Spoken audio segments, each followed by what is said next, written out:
وزیر اعلیٰ پنجاب نے ملتان کے لیے additional D G P R کی پوسٹ کی منظوری دے دی۔ وزیر اعلیٰ پنجاب سردار عثمان بزدار کی زیر صدارت کابینہ اسٹینڈنگ کمیٹی برائے فنانس اینڈ ڈیولپمنٹ کا اجلاس ہوا۔ اجلاس میں مشیر اقتصادی امور ڈاکٹر سلمان شاہ، ترجمان پنجاب حکومت Hassan Khawar, chief secretary, senior member board of revenue, principal secretary وزیر اعلیٰ اور متعلقہ محکموں کے سیکریٹریز کی اجلاس میں شرکت کی۔ وزیر اعلیٰ پنجاب نے ملتان کے لیے additional D G P R کی پوسٹ کی منظوری دی۔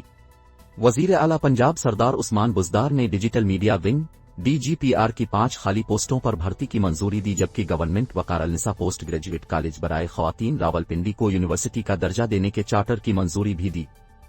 سردار عثمان بزدار نے یونیورسٹی کے قیام کی سکیم کو رواں مالی سال کے اے ڈی پی میں شامل کرنے کی منظوری دیتے ہوئے ساہیوال کی ترقی کے لیے کی منظوری دی۔ سردار عثمان بزدار نے کہا کہ ضلع ساہیوال میں 50 کروڑ 50 لاکھ روپے کی لاگت سے سکیموں پر کام شروع کیا جائے گا۔ وزیر اعلیٰ نے سپورٹس وظائف، کیش ایوارڈز اور انتقال کرنے والے سابق کھلاڑیوں کے خاندانوں کے لیے 4 کروڑ روپے کی گرانٹ ان ایڈ کی منظوری بھی دی۔ صوبائی وزیر خزانہ ہاشم جواں بخت اور صوبائی وزیر صنعت میاں اسلم اقبال نے ویڈیو لنک کے ذریعے اجلاس میں شرکت کی۔